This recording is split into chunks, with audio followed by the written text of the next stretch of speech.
Hello friends, എല്ലാവർക്കും മൗനരാഗത്തിലെ ഇന്നത്തെ എപ്പിസോഡിൻ്റെ റിവ്യൂയിലേക്ക് സ്വാഗതം. അങ്ങനെ രാഹുൽ ഏർപ്പാടാക്കിയ ആ ഒരു ഗുണ്ട ചന്ദ്രസേനനെ വകവരുത്താനായിട്ട് അയാളുടെ വീട്ടിലേക്ക് വരികയാണ്. പള്ളിപ്പെരുന്നാളിൽ ആളുകളുടെ രൂപത്തിലായിട്ടാണ് വരുന്നത്. അപ്പോഴേക്കും ഇങ്ങനെ ഒരു സംഭവം നടക്കുമെന്ന് മുൻകൂട്ടി കണ്ട് അറിഞ്ഞ നമ്മുടെ രൂപയാണെന്നുണ്ടെങ്കിൽ ഈ ഒരു കാര്യം കല്യാണിയെ വിളിച്ചറിയിക്കുന്നുണ്ടായിരുന്നു. അങ്ങനെ കല്യാണി കിരണിനോട് പറയുന്നുണ്ട്, ഇങ്ങനെ അച്ഛനെ കൊല്ലാനായിട്ട് ഒരാൾ ഇതിനിടയിൽ വരുന്നുണ്ട്, ആൾ സൂക്ഷിക്കണമെന്ന് പറയുന്നുണ്ട്.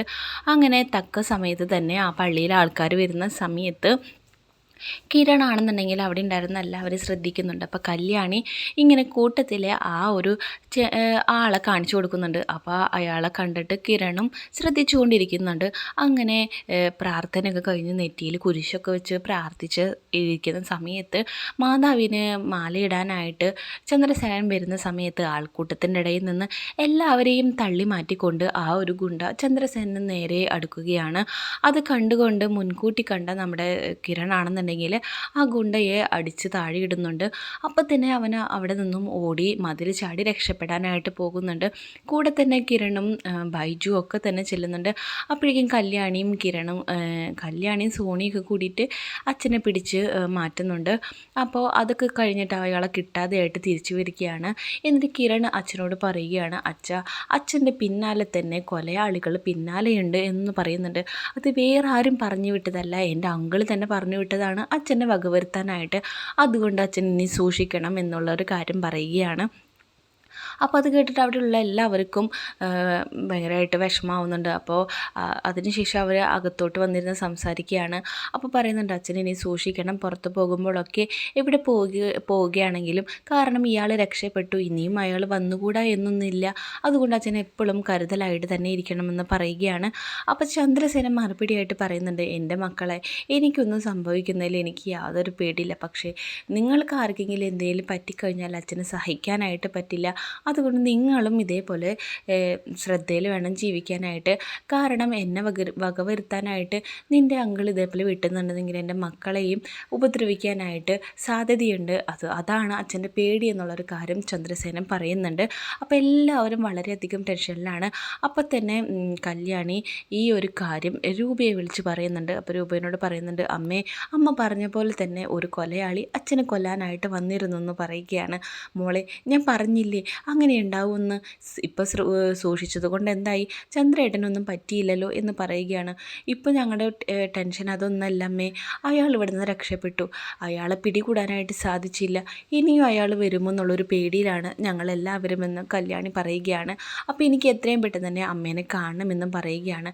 അപ്പോൾ നമ്മുടെ രൂപയാണെന്നുണ്ടെങ്കിൽ അടുത്തുള്ള ഒരു പള്ളിയിൽ മുട്ടിപ്പായി നിന്ന് പ്രാർത്ഥിക്കുകയാണ്, ചന്ദ്രേട്ടന് ഒരു അബദ്ധം വരുത്തരുത് എന്ന് പറഞ്ഞുകൊണ്ട് പ്രാർത്ഥിച്ചുകൊണ്ടിരിക്കുകയാണ്. അപ്പോൾ കല്യാണിയാണെന്നുണ്ടെങ്കിൽ നേരെ തന്നെ രൂപയെ കാണാനായിട്ട് ചെല്ലുന്നുണ്ട്. അപ്പോൾ രൂപ കരച്ചിലാണ്, എൻ്റെ ചന്ദ്രേട്ടനെ കൊല്ലാനായിട്ട് തുനിഞ്ഞിരിക്കുകയാണ് ആ ദുഷ്ടനായ രാഹുൽ.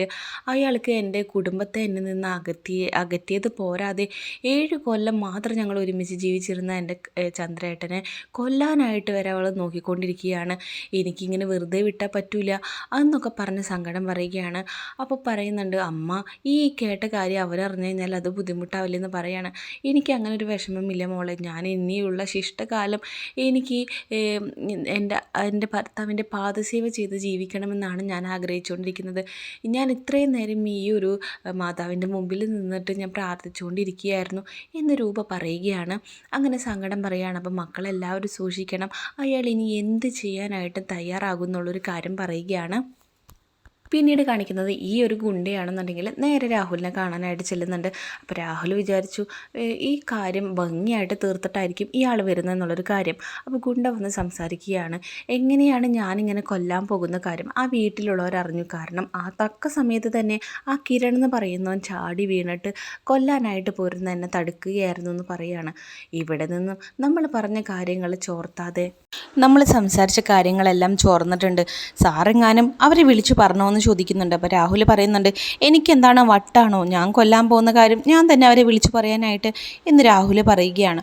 അപ്പോൾ പിന്നെ എങ്ങനെയാണ് നമ്മുടെ രഹസ്യങ്ങൾ പുറത്തറിഞ്ഞത്? അപ്പോൾ സാറിൻ്റെ വീട്ടിൽ തന്നെ ആരോ ചാരനുണ്ട്, അതുകൊണ്ടാണ് ഈ കാര്യങ്ങൾ മുഴുവനും അവരറിഞ്ഞത്, രക്ഷപ്പെട്ടത് എന്നുള്ളൊരു കാര്യം പറയുന്നുണ്ട്. അപ്പോൾ രാഹുലിനാകെ സംശയമാവുകയാണ്, ആരായിരിക്കും ഈ കാര്യങ്ങളെല്ലാം ആ വീട്ടിലേക്ക് വിളിച്ച് പറഞ്ഞത് എന്നുള്ളൊരു സംശയത്തിലേക്ക് എത്തുകയാണ്. അങ്ങനെ സരയിനെയും ഷാരിയെയും വരെ സംശയിക്കുന്നുണ്ട്. ഇനിയിപ്പോൾ എന്താണ് ഇവിടെ സംസാരിക്കുന്ന കാര്യങ്ങളെല്ലാം ആരാണ് അറിയുന്നത് എന്നുള്ള കണ്ടെത്താനുള്ള ഒരു തയ്യാറെടുപ്പിലാണ് നമ്മുടെ രാഹുൽ. അപ്പോൾ ഇതോട് കൂടിയിട്ട് ഇന്നത്തെ മൗനരാഗത്തിൽ എപ്പിസോഡ് തീരുകയാണ്. വീഡിയോ ഇഷ്ടപ്പെട്ടാൽ നമ്മുടെ ചാനൽ സബ്സ്ക്രൈബ് ചെയ്ത് നമ്മളെ സപ്പോർട്ട് ചെയ്യാനായിട്ട് മറക്കരുത്. സബ്സ്ക്രൈബ് ചെയ്യാത്ത എല്ലാവരും നമ്മുടെ ചാനലൊന്ന് സബ്സ്ക്രൈബ് ചെയ്തിട്ട് കാണാനായിട്ട് ശ്രമിക്കണം. അതേപോലെ വീഡിയോ കാണുന്നത് എത്ര പേരാണെങ്കിലും അവർ നമ്മളൊരു ലൈക്ക് ചെയ്തിട്ട് പോകാനായിട്ട് മറക്കരുത്. അപ്പോൾ ഏറ്റവും പുതിയ മൗനരാഗത്തിൽ എപ്പിസോഡായിട്ട് ഞാൻ നിങ്ങളുടെ മുമ്പിലേക്ക് എത്താൻ അതുവരേക്കും ബായ്.